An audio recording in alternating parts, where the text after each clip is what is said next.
So those would be my significant allocations. Equities, I would, depending on your risk tolerance. I cannot speak generally for everyone, but if the investor with this $1 million comes to me as a high tolerance for risk, then I could maybe have as much as 50% in equities. And just in very broad terms, maybe 20 to maybe even 25% in precious metals, and the rest a spread of some bonds and commodities, because I think commodities are at a point in the cycle which is very interesting. Commodities have underperformed for a very, very long time, and I think they're at the point in cycle. Again, if you believe that reflation is going to be the dominant force over the next couple of years because of all the effort that the policymakers are putting in, then I think commodities should do okay. So my asset allocation would look something like that today, but I must stress another thing. Being diversified is fine, but you also need to be. So right now, without further ado, let me call the man of the hour. Let me call on Aje himself. Hey, Aje. Hey, hi, Resh. Guys, can all of you all type in hi, Aje? Type in hi, Aje. Let him see your comments. I think he can see your comments as well. Right? Type in hi, Aje. Make him feel loved. And how do I see the comments? You could guide me a little bit. Oh, okay. Do you don't see it on the right hand side of the screen? I only see myself. Right. Okay, you only see yourself, huh? Okay. Anyways, maybe doesn't matter. So don't worry. I will update you in the comment. Do you see the comments right now on the screen itself? Oh yes. Now I see it. Yes. Okay. Fantastic. Right. Even this guy is here as well, right? So Patrick is saying, "I'm ready to take wisdom from the two financial giants." So Patrick himself is saying, Patrick is sitting in as well.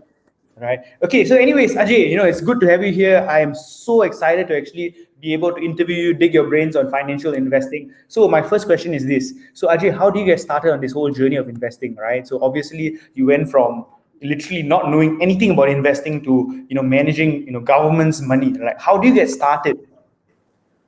Okay, this could be a very, very long answer, but I'll try to keep it short. I had just finished my national service, and I was asked to apply to MAS. At that time, they had just done a very big review of MAS. This is going back to 1981, right? And so I applied, and many people applied also, but I was fortunate enough to be selected to join MAS. And then very soon after that, they announced that they were going to set up a new organization called the GIC. And I became very curious, like, what's that all about? I thought MAS is it, to manage, and I'd always been interested in investing. So I thought MAS was the place to be. But they said, we are going to start a new organization, and that's going to take over the investment function from the MAS and focus purely on reserves management. Nothing to do with the other stuff that central banks do, like regulating banks and so on. So I became very interested, and I was among the first few people to put up my hand to say, yes, I want to join GIC. And so to cut the long story short, that's how I began my investing career. I joined GIC knowing absolutely nothing about investing, but they were very good in terms of providing the training. I had a very good mentor. They hired very experienced people to come and train us. So I guess it's about being in the right place at the right time. I was in the right place at the right time, and I believe God had a hand in it. So he made sure that I was in the right place at the right time, joined GIC right when it was started, among the first 5 people to join the organization. And that's where my investing career began. So, Aje, I want to ask you. So, going back, right? So, you mentioned that MAS they actually started this new arm called the GIC. So, GIC, for those of you who don't know, right? It's very, very simply an arm of the government which manages the sovereign wealth funds, right? So what was the vision behind it? So you mentioned about, taking more risk and everything. So what was, our government's decision? Why did they actually start this thing, this arm called the GIC? I think that's a great question because I think it speaks about the vision of the early founders of Singapore. They, especially Mr. Lee Kuan Yew and his very capable deputy, Dr. Goh Keng Swee. I don't know if that name rings a bell with the younger folks in your community, but he, I think, can be very fairly be described as the architect of the Singapore economy. So back then, he had uh, I, the vision to see that Singapore has no natural resources, right? We don't have much land. We don't have any big farmland to speak of. No mineral resources. So if there were to be a crisis, what could Singapore fall back upon? I think that was the question that triggered this whole train of thought in his mind, and he came to the conclusion that we really need to build up our reserves because besides the people that we have, the only other thing that we can fall back on are the reserves. And at that time, our reserves were really tiny. We were a very young nation, and the reserves, because they were so tiny, they were very conservatively managed by the MAS. Basically parked in treasury bills.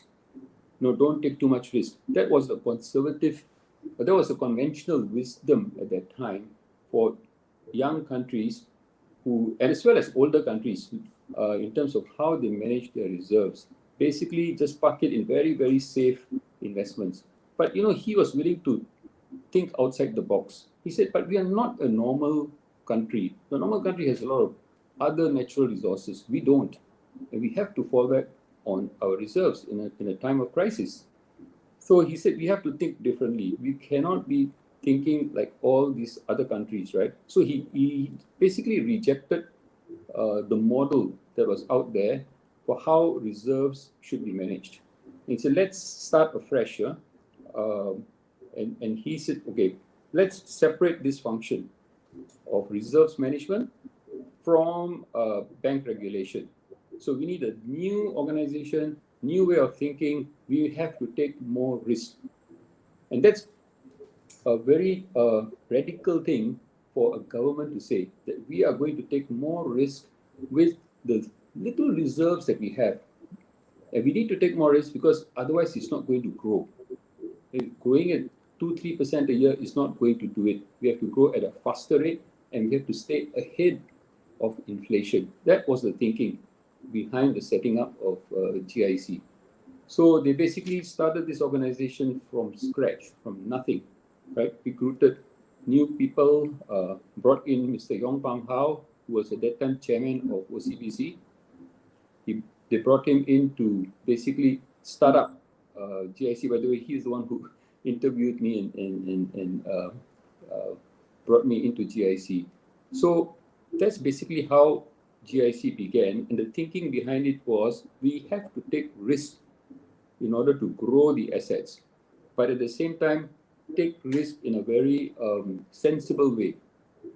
So we need to manage the risk as well, not just the returns, but we also need to manage the risk in such a way that the assets will grow steadily over time. And he was a very long-term thinker.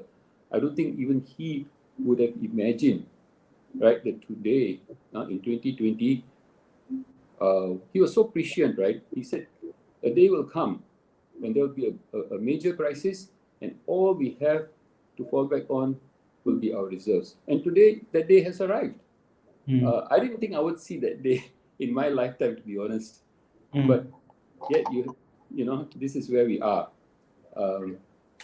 We are actually now spending our reserves because we are in a crisis.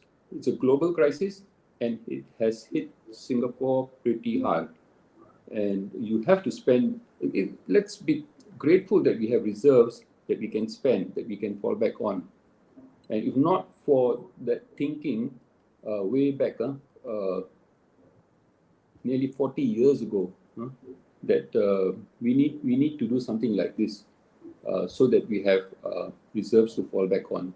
So I think we should be very grateful to our founding fathers for the vision that they had. I want to share something, guys. I want to Sure. tell you all a point. No, I'm speaking to the audience at large, right, guys? One of the things that most people don't do is that they don't think like a government, right? So, like, how a Singapore government manage our funds? How amazing would it be if we have that vision? We have that, keeping reserves aside, for example, right? Right. Making sure that we are prepared in case of a crisis, to make sure we build wealth not just for ourselves but for generations to come.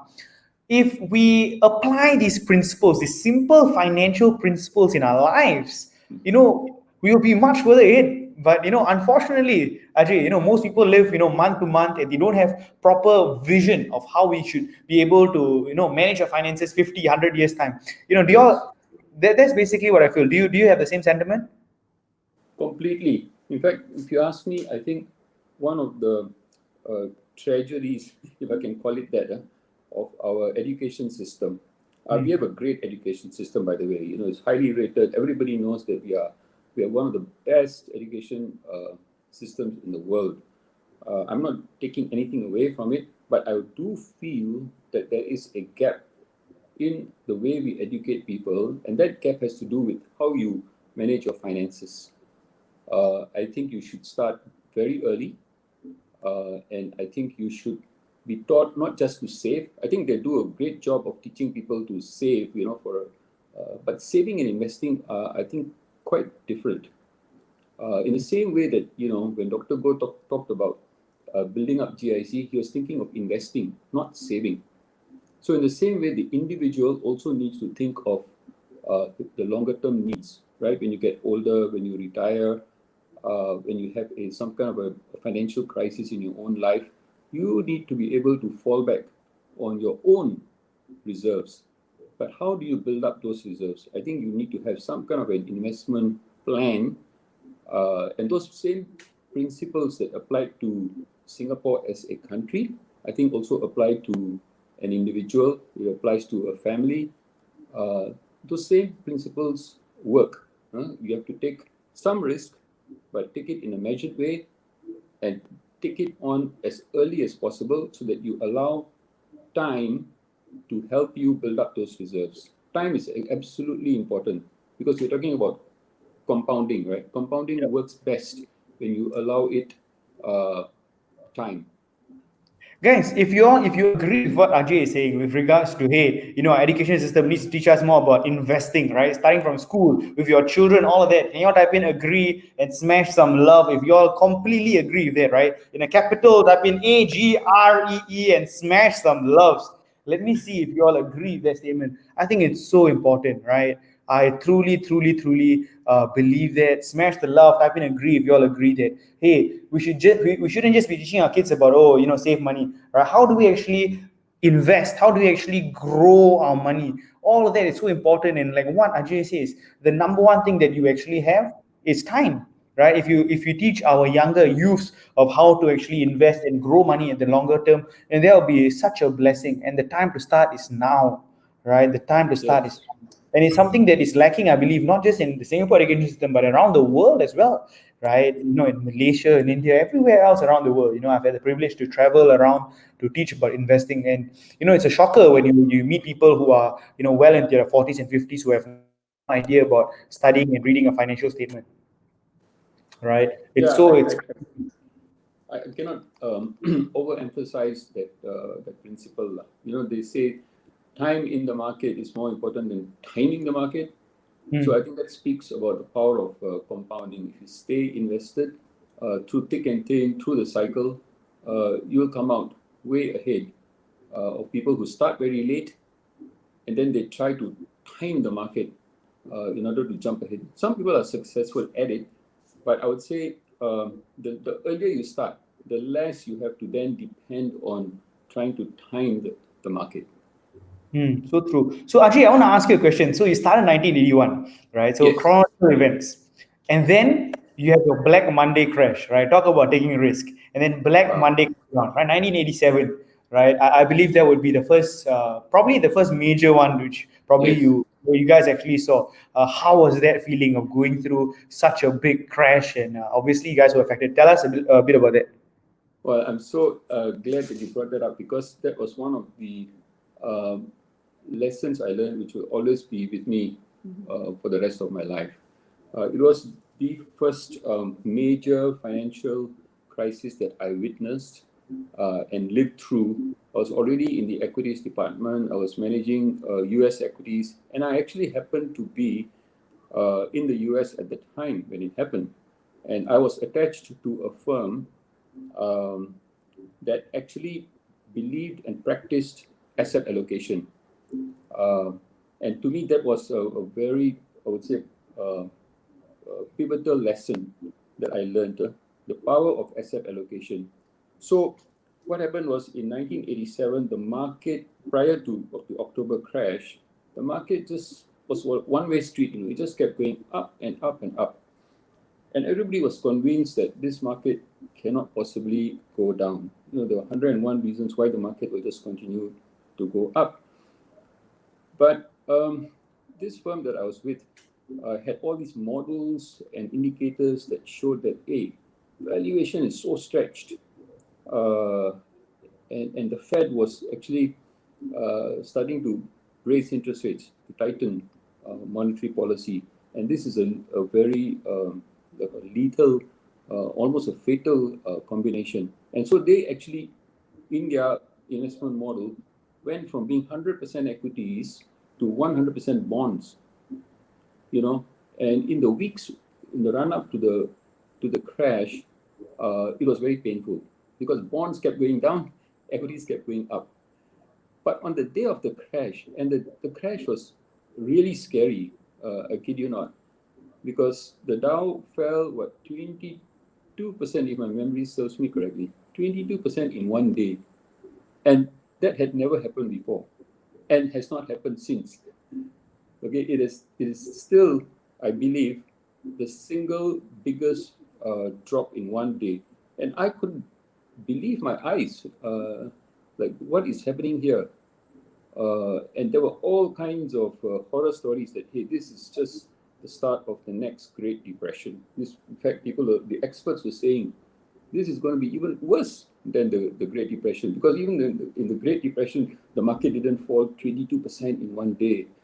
So people were showing charts. You may have seen some of these charts. They superimpose one chart over another, and they say, what happened in 1929? It dropped, and then it bounced, and then it dropped again, and it dropped again until, wow, like 90% of the value was lost. And I thought, wow, I am just starting out, in my investing career. I mean, for the rest of my career, I'm going to see nothing but just a bear market. So those were the kind of thoughts running through my mind, and it was really scary. And being in the US, at the heart of what was going on, uh, it was frightening. But at the same time, because of where I was, right, the firm that I was attached to, and their models and the principles they practiced in investing, I thought, wow, these were the guys who actually, on the day of the crash, I'm not exaggerating it, right? They actually opened a bottle of champagne, because in one day, all their losses got wiped out and turned into profits, because they were holding 100% US treasuries, bonds. And as you may recall, on the day of the crash, the bonds went through the roof in price, and stocks just collapsed. So in one fell swoop, right, they just reversed their P&L. And that taught me in a very powerful way the power of asset allocation. That you may have all the best stocks in the world, right? But when a market crash happens, those stocks are not going to save you. In other words, you may go down less in the market, but you will still most likely be down. There were very few, if any, stocks that actually went up. Right, so you have to be in the right asset class in order to get that, I guess that lift in your asset value, and that really brought home the point in my mind that I was already into equities. I was picking stock, and I love stock picking. But at that time already, I was thinking, hey, if there's another thing that I really need to master, it is the principles of asset allocation. Like when should you be in equities? When should you be in stock? Or when should you be in bonds? Are there other asset classes that we should be looking at? So this whole idea of diversification took on a new meaning. You don't diversify just within equities, or I must own some energy stocks, some technology stocks. That's diversification at one level. But being exposed to this 1987 crash taught me that hey, you need to think of diversification at a whole new level, at a much higher level in terms of asset classes. And that's far more important. That moves the needle a lot more than, hey, do you own IBM or do you own Exxon? In those days, those were the big names. No Microsoft, no. Yeah. Those are the biggest boys, Walmart. Yes. Okay, we talk about asset allocation. It's very, very, very Yep. important. So before I begin, guys, are y'all getting some incredible value from this? Type in value if you are. Type in value. Let me see the V's. Let me see the V's and smash the like button or the love button if y'all are getting some immense value from this. And we're gonna go a little bit deeper into asking about asset allocation. Guys, getting value? Type in value. Smash the love. Smash the likes. Let me see. Right, Wenhao, right? And at any point of time, my friends, I just want to ask you all for one simple favor, right? So if you guys are getting value and you know that people will benefit from watching this video, I ask of you to share this, all right? Like this information which we are sharing right now, we're going to go deep into what to do right now, asset allocation, all of this. So I want you all to share this video as well, right? If you do care about your friends, your family, whoever not, do share the video. And I ask this of you so that more people who are suffering right now financially will be able to get some value, get some insights into the world of investing, all right? And if you don't mind sharing this video, please share this video and do that, right? I really, really appreciate if you all could actually share the video. Again, you have nothing to lose. So anyways, Ajay, so the next thing which I want to ask you is this. Mm-hmm. So when you talk about all weather portfolio, I know that you are you know of Ray Dalio. You've known him for many years, and he made this very popular, right? Like the all weather portfolio was something that he made very popular. Do you subscribe to that, or do you have another version of how you classify asset allocation? I have I would say, a variation of that model. I think Okay. the all-weather portfolio is good in that it encourages you to hold a very diversified portfolio. That's why it's Yep. called all-weather. No matter what happens, there'll be some part of your portfolio that will be doing okay. Maybe some parts may not be doing so okay, but it's okay. On the whole, it's all right because you're diversified. And it frees you from the stress of trying to decide, should I be in this asset class or that asset class?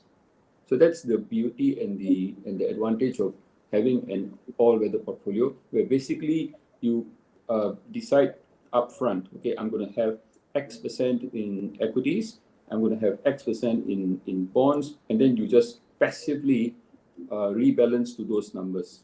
You hold that portfolio in a static way, and you allow the markets, the asset classes to do whatever they want to do, but over the long haul, a full market cycle, whether it's 5 years, 7 years, you will come out ahead compared to just holding cash, or compared to trying to time the markets. So that is I would say, the underlying philosophy of the all-weather portfolio. And also built into, and I don't want to get too technical, but also built into the all-weather portfolio is the use of leverage. You basically lever up the bonds, because bonds on their own have very low volatility. Yep. And the all-weather portfolio encourages you to not have too much of your risk in equities. So how they get around it is by using leverage with bonds, so that the volatility of bonds goes up because they are levered. You bring it to the same level of volatility as equities, and that way you can say that, hey, I now have bonds that are as risky as equities and potentially can give me the higher returns as well, So then you ask yourself, so what's the point? The point is that the two asset classes are uncorrelated. And that means when one is going up, quite likely the other one is going down. And when equities are down, like it happened in 1987, we spoke about it just now, equities were down, but bonds were up. So if you have already applied leverage to bonds and bring it to the same level of risk as equities, and this correlation then works to your advantage, what you get as a result of that is that you get higher risk, higher return and lower risk. For the same amount of risk that you're taking, you get higher return. So that's the power of diversification, and that's the power of the all-weather portfolio. Where I would differentiate myself from the all-weather portfolio is I believe that you can actually actively manage the asset allocation. In other words, you don't have to be passive in terms of the asset allocation that you start off with. You can try to develop some discipline. You need to have discipline, and you need to have a framework that guides you. When should I be maybe having a little bit more of equities? When should I be having a little bit more of bonds? And that dynamic asset allocation is, I think, if you have the right tools, then it kind of, I think, one step above just the all-weather portfolio. So Ajay, so are you saying, like, just to ask you, just clarify, Yeah. right? So, by the way, just to be a little bit more specific, right? So we talk about bonds. We talk. Are you specifically, because there's so many different kind of bonds, right? You're talking about like TL, Yes. 20-year Treasury bonds. Talking about IEF. Like, what exactly are you referring to? What bonds are you referring Okay. to? When I refer to bonds, I'm thinking mostly of the safest type of bonds, which in most people's minds, are the government bonds, treasuries. The US 10-year, maybe the 20-year is a little too risky, higher duration. But for our purposes, when I use the term bonds, let's think of the US 10-year and other similar type of government bonds. It could be European government bonds, it could be Singapore government bonds, but basically these are they call them a risk-free. Actually, they're not risk-free; they are risky assets, but risk-free in the sense that you are guaranteed to get your capital back. Right? If you buy a 10-year bond, in 10 years' time, the government will give you back exactly what you borrowed from the government. In that So, sense, they are risk-free. so let me give them an example, right? So an Yeah. example of a 10-year treasury bond, my friends, which you can actually go and purchase using your Thinkorswim app or whatever not, is IEF, right? IEF, Right. that's the symbol, the 10-year treasury bond. So can all of y'all type in IEF in the comment section right now? Just something to learn. IEF, IEF, IEF, right? So that is Yes. your 10-year treasury bonds. Right. And again, it's a good balance, right? To make sure your risk is balanced and stuff like that. So obviously, we've actually seen what has happened to equities in the last week or so, really, Right. really coming down, plummeting down. So it's important as allocation. Yes. So I think one of the things that people actually asking right now is, and even Ray Dalio doesn't actually have this, right? But I want to ask you about your opinion with regards to cryptocurrency, right? And should we consider that to be part of our asset allocation? What's your views? Obviously, there's been some huge movements, right? DBS opening a cryptocurrency exchange all around the world. So many things actually happening. So, is that, in your opinion, something that we must look into as part of our asset allocation? I'll be very honest. I would say that on cryptocurrencies, I'm probably not the most well informed. I'm actually fairly low on the learning curve myself. I want to learn more about this new asset category. There isn't enough history for me to make I would say, a well informed opinion whether it's a good idea or not. Uh, but I like what I've read so far. I think it will come into its own as an asset class. But like with all things new, there will be a lot of noise. There will be lots of ups and downs. There will be a few different currencies trying to take the top spot. Of course, Bitcoin started, the whole thing. But there are other, alternatives that are vying for that top spot. So I think it's something you should not ignore. I'm not ignoring it. I'm studying it, and when I have developed a certain level of comfort and confidence, then I would start small. Always start small, and it's a good way to learn as well. Uh, and you go in with the idea that even if I lose everything, I'm not going to get depressed. So start small, and it's a great way to go up the learning curve. But I do believe that it has an interesting future in terms of what it offers to investors as an alternative to holding bonds. And because you're on that subject, right, I think it's important to ask ourselves, why is there all this interest in cryptocurrencies? Why is there interest in even gold and silver for that matter?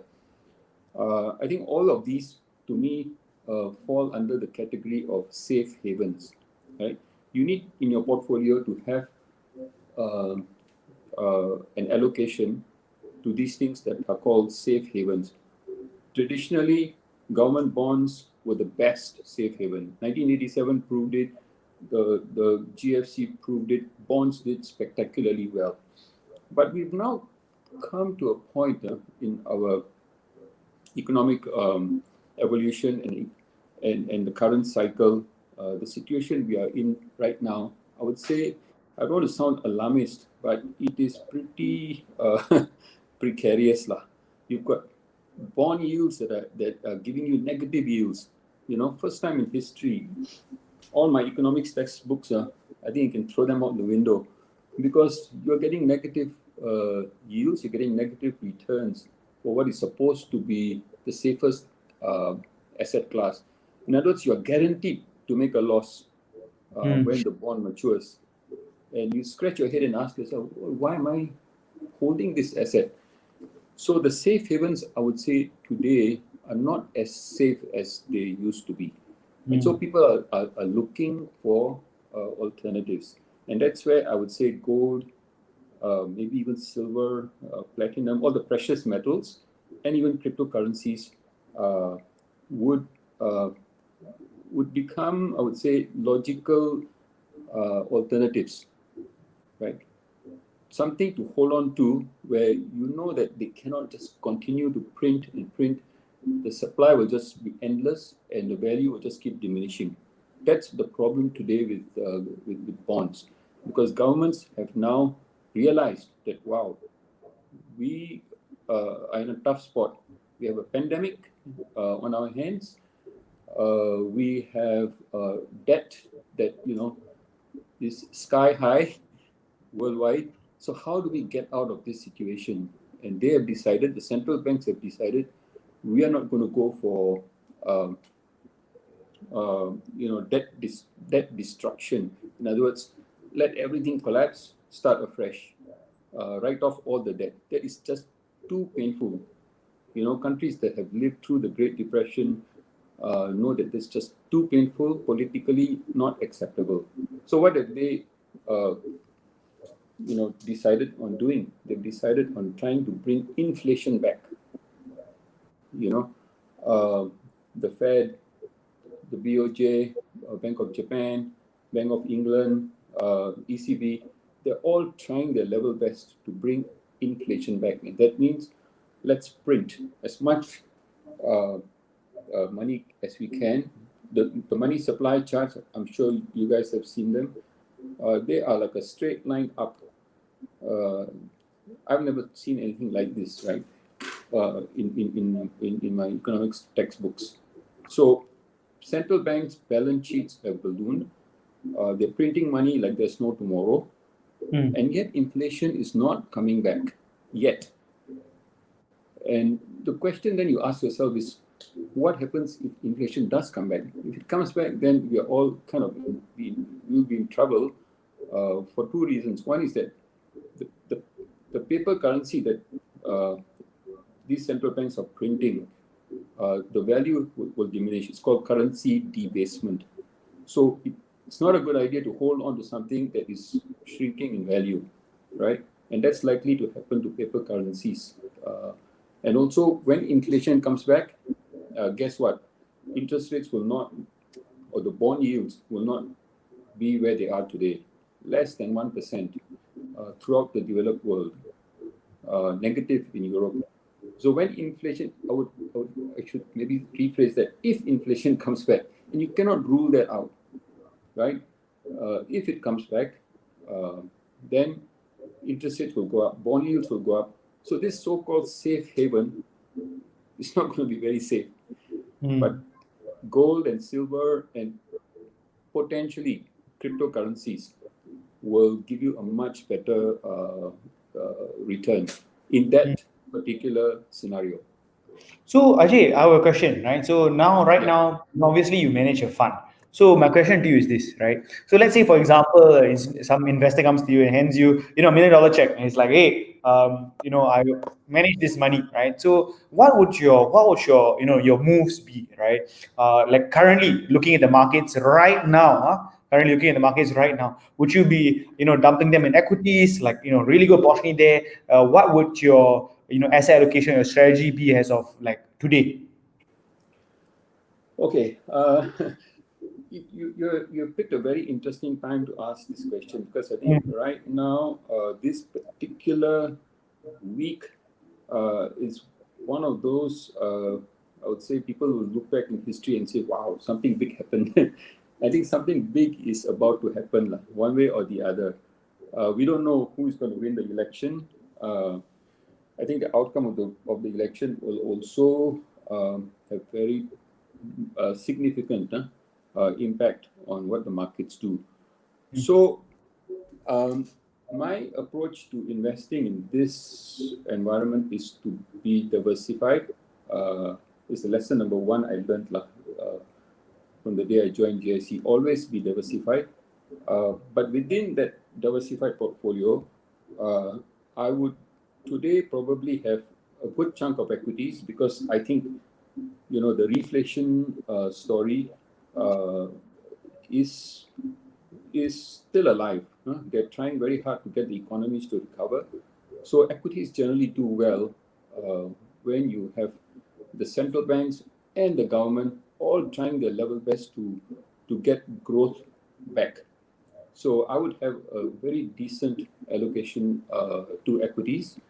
And I would also, at the same time, for the reasons I've just mentioned, also have a very significant allocation to gold and maybe silver. Silver is a little bit more, it's like the chili padi of the precious metals. It's a bit more volatile, but it tends to do better.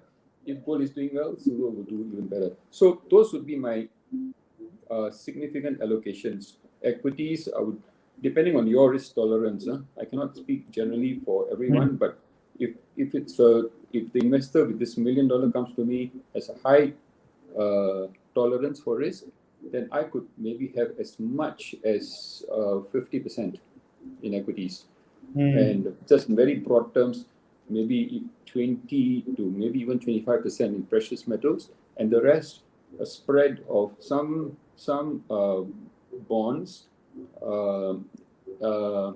and commodities, because I think commodities are at a point in the cycle which is very interesting. Commodities have underperformed for a very, very long time, and I think they're at the point in cycle. Again, if you believe that reflation is going to be the dominant force over the next couple of years, because of all the effort that the policymakers are putting in, then I think commodities should do okay. So my asset allocation would look something like that today. But I must stress another thing. Being diversified is fine, but you also need to be very nimble, especially at this juncture. Because like I said, we don't know who is going to win the election, and it does matter who wins. To some extent, it does matter in the short term. Maybe in the long term, it doesn't matter, because whoever wins will have to bring in the stimulus, and the reflation trade will take on a life of its own. But like they say, you have to mind the gap. It's between now and the result of the election. between now and when the stimulus bill actually becomes reality, it could be a couple of weeks, or it could be a few months, especially if it turns out that the election result is going to be contested.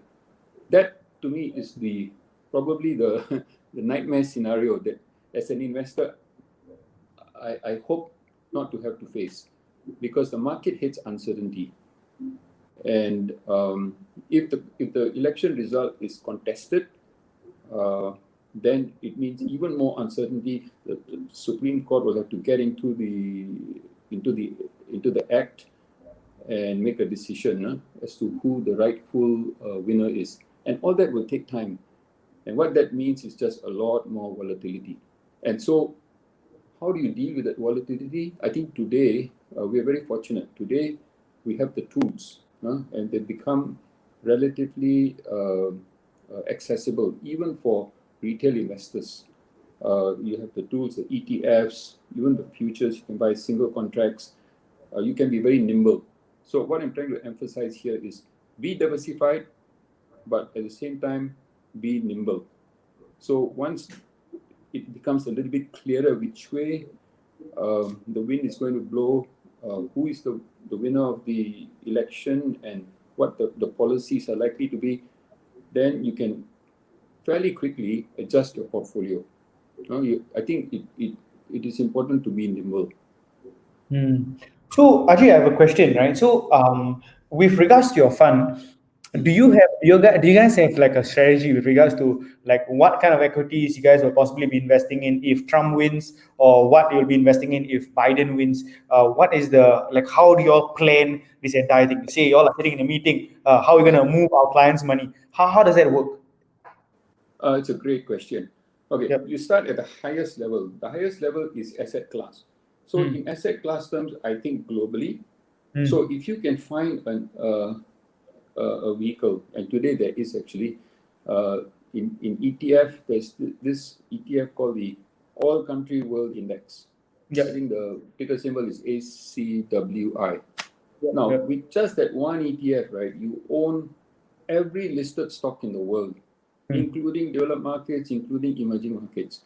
So at the highest level of asset allocation or diversification, you need to decide how much do I want to have in global equities. Never mind which country or which sector or which particular stock. We get into that later. But at the highest level, how much do I want in global equities? That is the first and foremost, I think, decision you need to make. Having decided on that, then if you have the time, if you have the resources, if you have the skills, then you take it down. You become more granular. You take it down to the next level. So how much should I have in developed markets versus emerging markets? For me, for the way we manage the portfolio, that is probably the second most important decision. Having decided how much I want to have in equities, then we try to make this decision between developed markets and emerging markets. And they have slightly different profiles.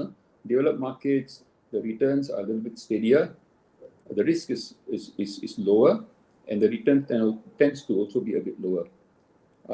Emerging markets, China, India, Brazil, they can be a bit more volatile.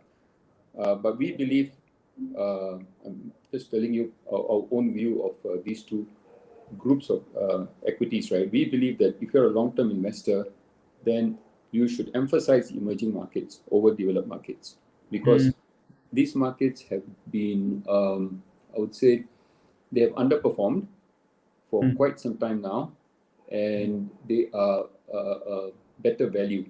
So if you have a value bias, as we have, we would prefer those things that are a bit more undervalued. And right now, the emerging markets are relatively undervalued compared to developed markets. So, Then, guys, you can take it.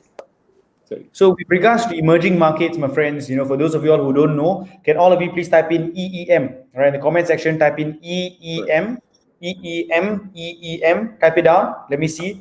Type in EEM. So again, Ajay is saying that there's a lot more potential you can actually see in the emerging markets as opposed to the developed markets. So type down EEM. right? Tadwan EEM, let me see, right? So Surya, Patrick, that's great. EEM, that's where, huge, yep.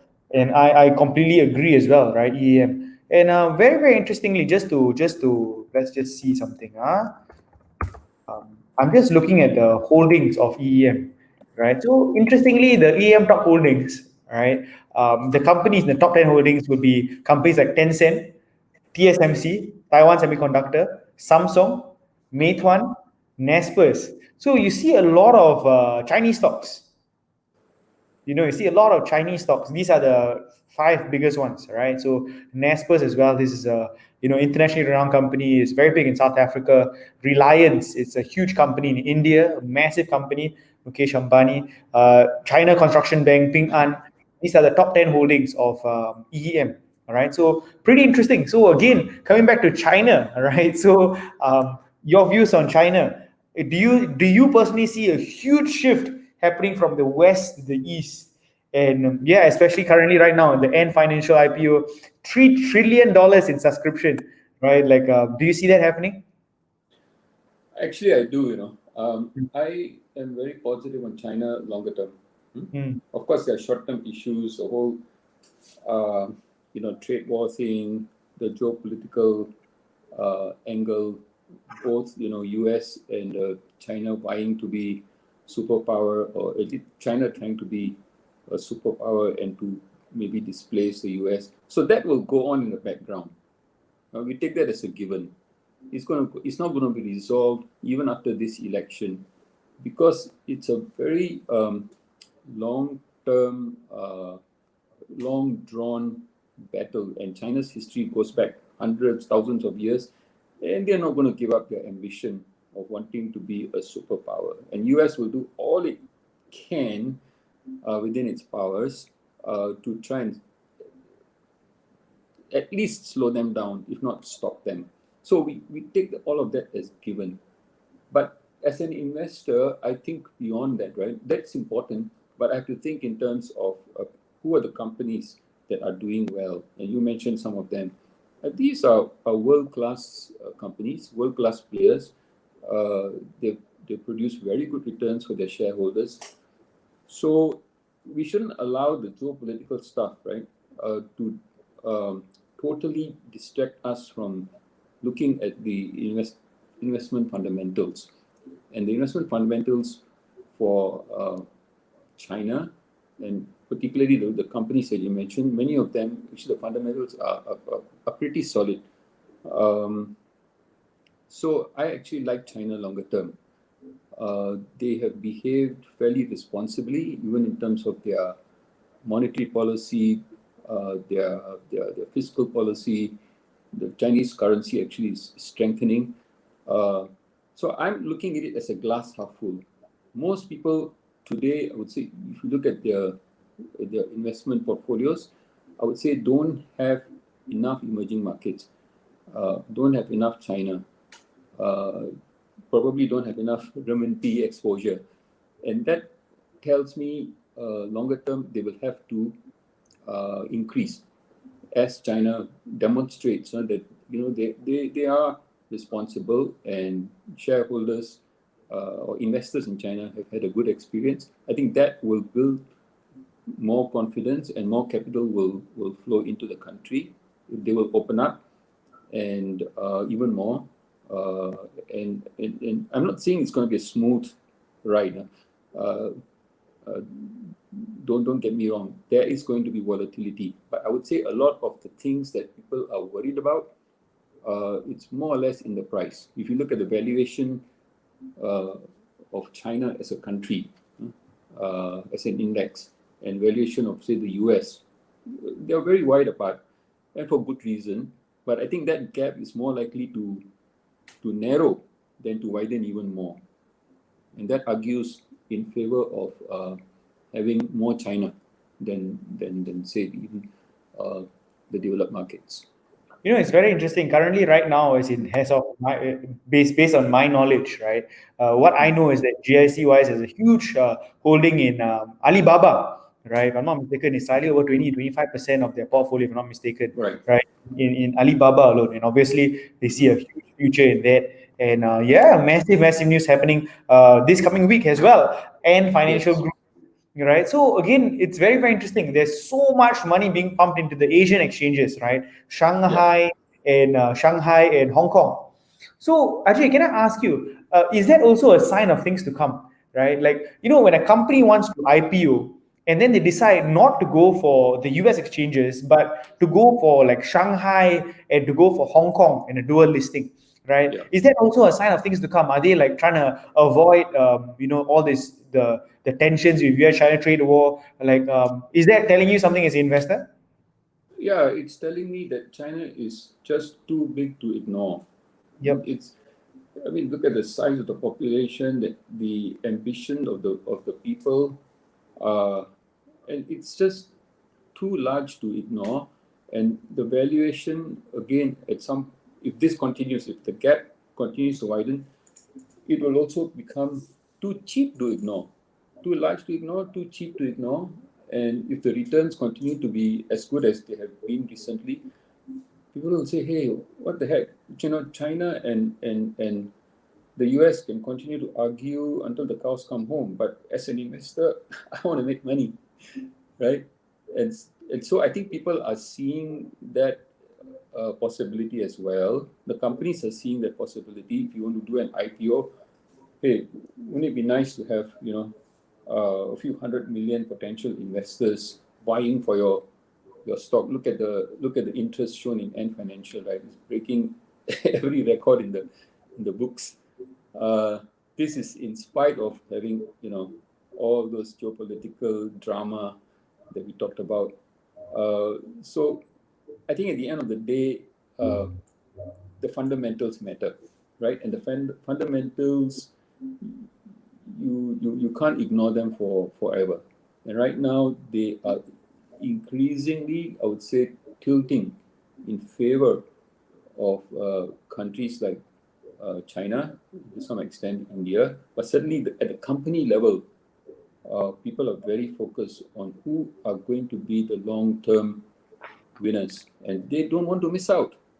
And rightly so, right? As an investor, why should you miss out on those companies that are uh, treating the shareholders well? That's amazing, right? So that's thank you for that insight. So Ajay, I want to ask you this one very important question. So you went through, okay, tell us in your entire career, right? Like you went through obviously 1987. You went through the dot-com crash, right? You went through the dot-com crash. You went through the financial crisis, the '08, and obviously now you've been through. Of course, there's a lot of other the double dip 2011, but of course right now with the whole entire pandemic. Which one was a defining moment in your life, and tell us why it was a defining moment in your career, or if you can share with us a story with regards to that. Actually, each crisis had a story of its own, and Mm, each crisis taught me some new and important lesson. So we talked about 1987. Then after that was the Asian crisis, Asian financial crisis. When mm, was it? 1997, right?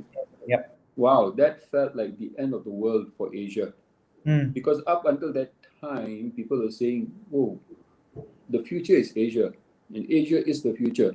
You mm, start believing your own propaganda, and companies believed it, people believed it, and there was so much money pouring in.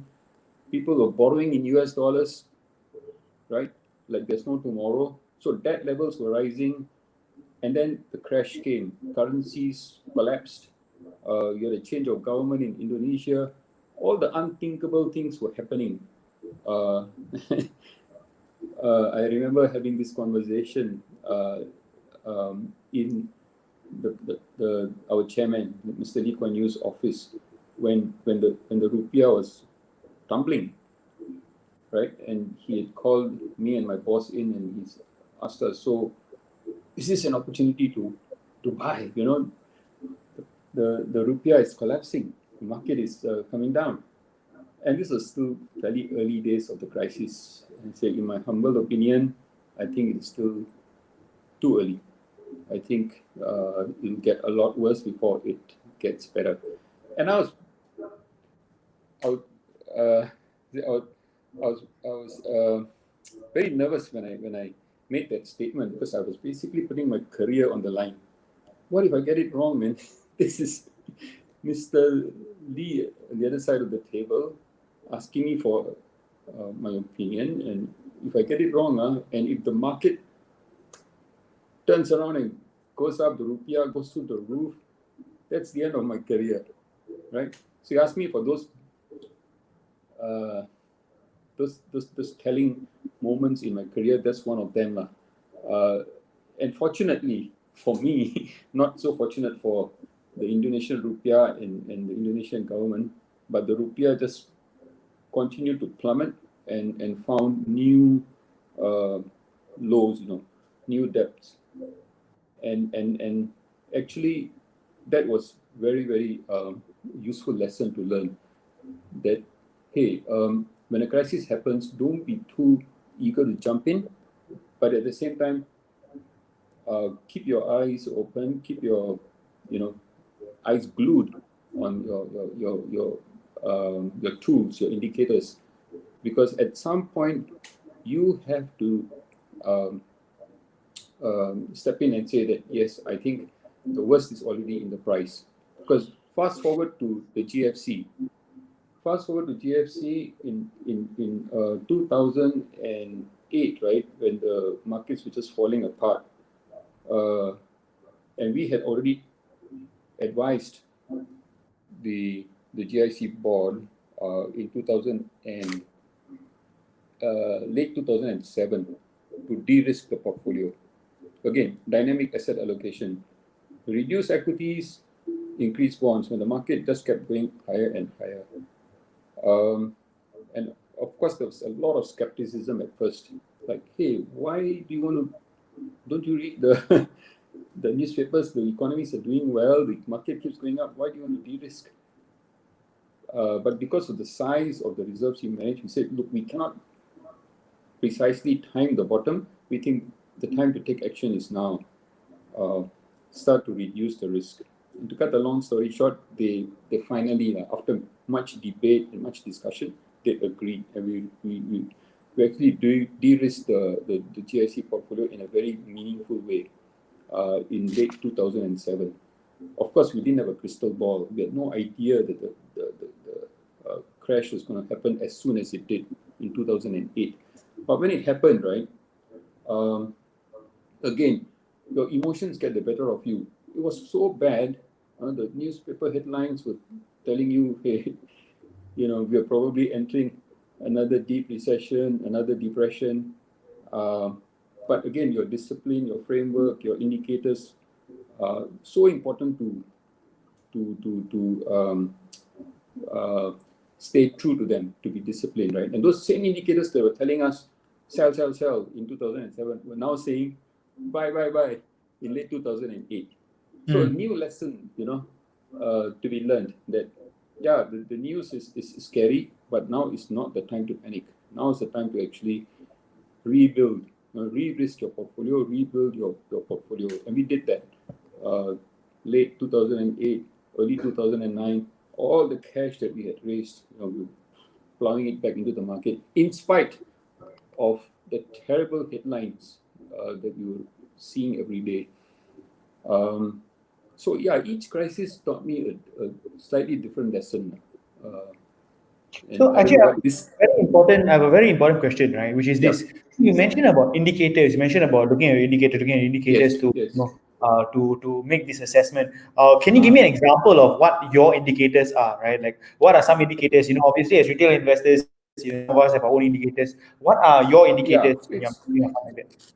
so I can share in very broad terms the framework and the discipline that we developed back in the GIC, and which I have kind of brought over with me, because I helped in developing that framework of indicators. So it's kind of part of my DNA now, if you like.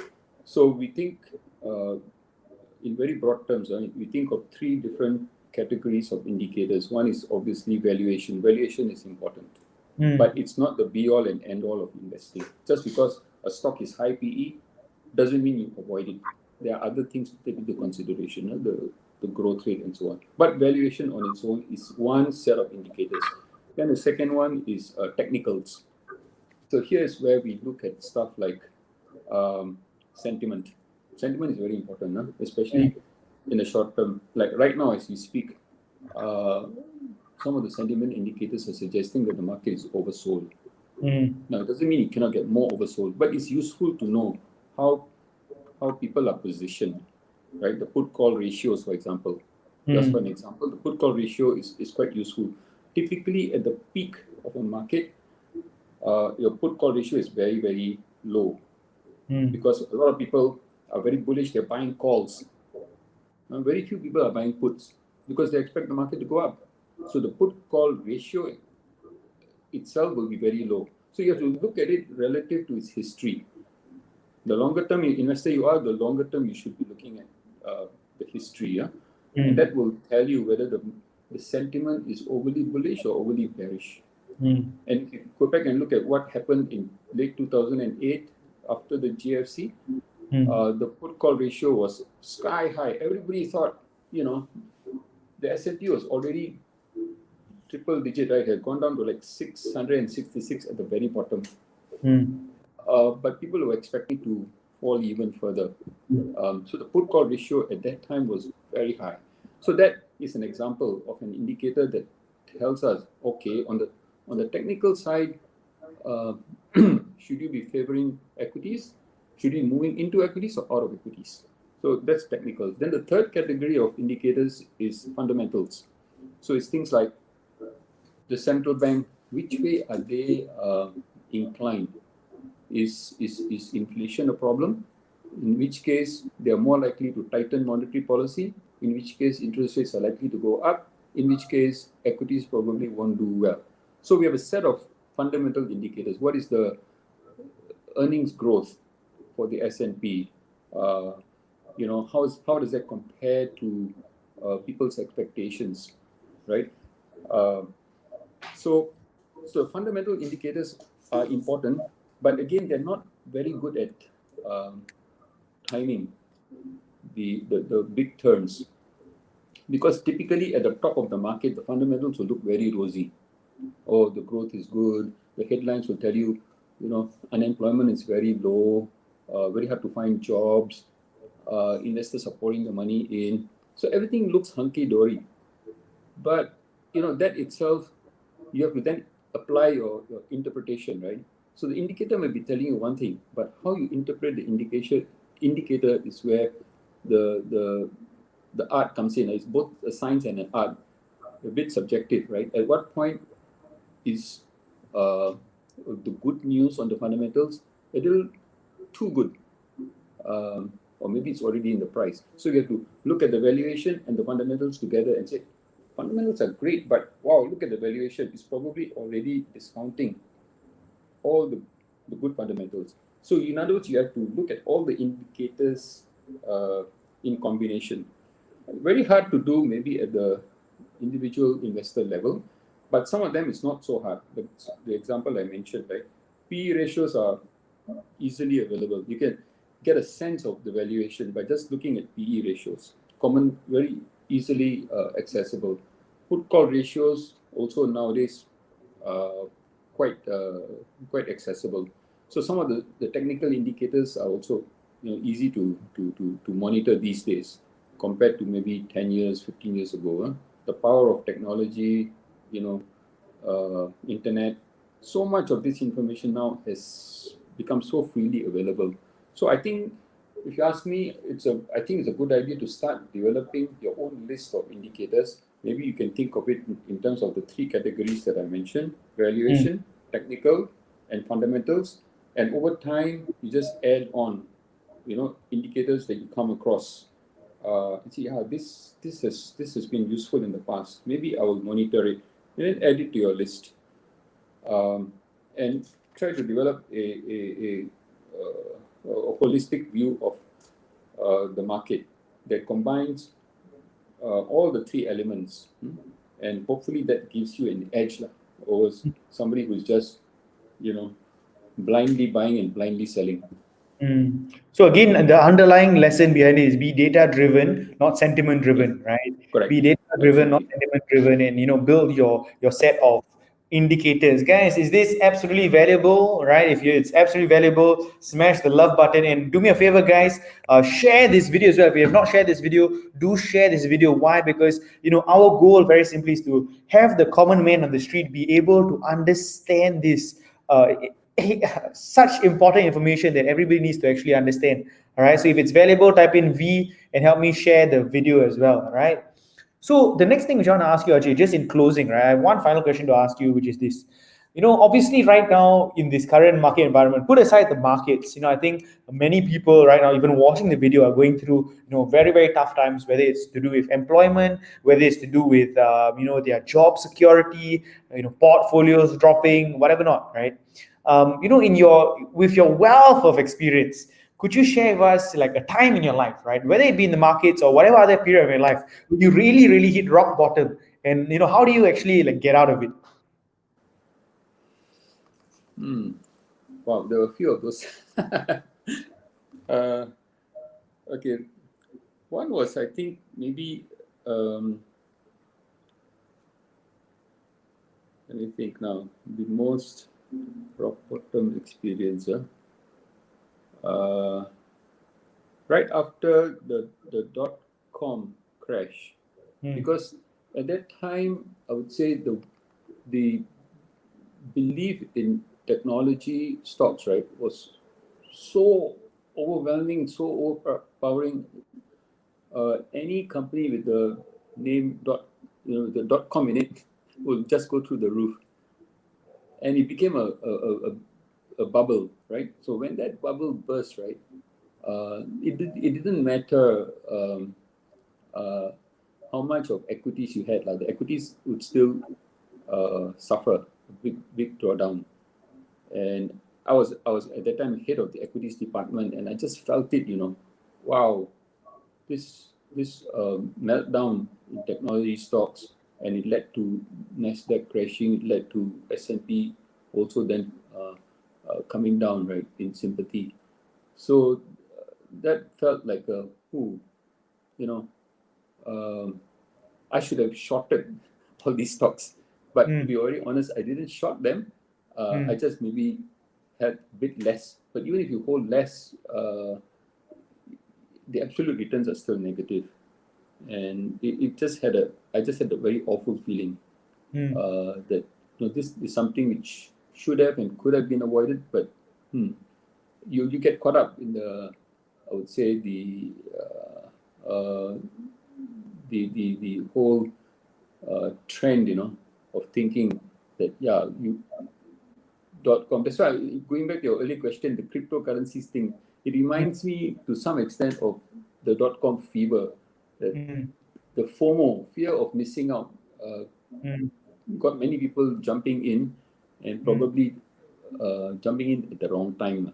Hmm. So the FOMO, is something to be careful of. Absolutely crazy, yeah. Like the entire Mm, period. If you look at the charts wise. I'm just having a look at the charts wise, and you can actually mm. see how it really really plummeted down, right? The S&P and all that. It Oh dropped yeah. like crazy, and moving. Let me just share my screen so y'all can actually see. Yeah, let me just share my screen so y'all can actually see what I'm talking about, right? So if you actually look at the S&P, right? So this was the S&P, right, from 2000, right, the year 2000 wise, and then how it actually just plummeted down all the way from 150 all the way down 120, and then it kept going down and down and down, and then obviously September 11 happened, right? Mhm. Obviously September 11 happened, and then it plummeted down even further. This was, literally, man, this is insane how much of the Yeah, market drop actually happened. So, throughout this entire period, it must have been really, really tough, huh? Especially managing that amount of it money, was. all of it dropping. It was. Gives Just you when a you sense of think that the perspective. market has hit bottom, it finds another low and then another low. Oh, it's crazy. And then another low, Yeah, non-stop. Huh? And that's right. Ajay, I know you're a man of God, right? So how do you keep your faith through it all? Well, yeah, I just have to surrender myself almost on a daily basis and say, okay, God, you are in control. I was never in control myself, and I don't want to pretend that I will be in control in the future. So my future is in your hands, and if you're allowing me to go through this experience, it is for a good reason, because I know you are a good God. I think that's the anchor belief lah, that I serve a very good God. Whilst I might be going through a difficult, painful experience in my career, it's okay, because my God, my Heavenly Father, He is in control, and He knows what is best for me, right? And if He's allowing me to go through this, it will be for a good purpose in the end. I may not be able to see it right there and then. In fact, there were days I said, "Hey Lord, why don't you just cause the market to bounce tomorrow? Let this be the bottom." But no, it was not to be. We found another low. But as I look back now, hey, if not for those experiences, I wouldn't be telling you these stories. Having lived through it, having developed those indicators, the framework, the discipline, I would say that was a very necessary process. It was a necessary journey. As I learned from another mentor. Some of these painful experiences we go through, it's good to remind ourselves that, as I try to do, that it is a necessary journey. But the most important thing for me is holding on to God's promise that He is with me. Even though I'm going through a difficult experience, I'm not alone. That's His promise. And if He's truly God, then I can bank on it. He is with me. He's going to see me through. And I guess that's what keeps me going. I'm really glad. My mother is here. This is my mother. My mother is saying, God always brings Wow, us. Right, that's my mother. Just to introduce it's her, a I just very wanted to cheerful, introduce my mother. cheerful face. Yeah, my mother is always praying for me. And guys, for those of you all who are going through tough times, going through hard times, and you don't see the end, right? The light at the end of the tunnel. Again, Ajay, coming from his wealth of wisdom, especially in the financial markets, can tell you that he's been through crazier stuff, right? A lot of crazier Way stuff, back. and especially when it's to do with a lot more money, right? So you can always trust that he's been through a lot more. And actually, I just want to end it off by if you'd be kind enough to end it off with a prayer, to pray for anybody who's going through some struggle, any pain and all. Right? I think that would be really really great. Would you give us the honor? Sure. Father, I'll just thank you for this opportunity that you've given me and you've given us to meet and to be a part of this very, I think, important thing that Resh is doing in the community of trying to educate people about investing. I want to thank you, Lord, for the lessons that you have taught me over the years. And thank you for the opportunity to share my experience for what it's worth with these folks. And I pray for them, Lord, no matter what they are going through, that you will be as real to them as you have been with me, that you will remind them of your promise, that you are with them, that they are not alone, that, Lord, you are a good God and you have a good plan for each of them if they would only put their trust in you. And I pray that, Lord, you will help all of us, even as we go through these trying times, that we will grow in our trust in you and help us to exercise our faith, Lord, to believe that, yes, the future is going to be good because you are a good God, not because we are good, but because you are a good and a very gracious God. Your grace is sufficient for us. And I pray that everyone out there who may be struggling with whatever issues that they have, they will cling on to your promise and they will call upon you and receive the grace from you, because you have promised to give grace to whoever asks. You will give wisdom to those who ask, and they will ask with faith, by faith. So thank you once again for this time, and pray, Lord, that you will bless all these people who are listening in, bless their portfolios, and give them good success in everything that they do. I want to pray especially for Resh. I love what he's doing, and I thank you, O God, that you're using him in a mighty way to expand your kingdom and to bless people. Even as he's being blessed, he's blessing so many others. Thank you. Thank you for his life, and thank you for all that you have in store for him. pray all this in the mighty name of the Lord Jesus Christ. Amen. Amen, amen, amen to that. Guys, I hope you guys have been blessed. Thank you, Ajay, for your beautiful, beautiful prayer. I really, really thank you guys. And Ajay, thank you very much. God bless you You're most abundantly. welcome. If you all enjoyed it, smash some loves, type in thank you, Ajay. Thank you so much, Ajay, for all your wisdom. I really, really appreciate it. I just want to share that, I hope you guys have enjoyed some great value from this session with me and Ajay. Ajay, once again, thank you so much. I really, really appreciate it. And my friends, God bless. Have a fantastic week ahead. And may God's goodness and favor chase you down as always. Take care. God bless. Thank you very much, my friends. Thank you.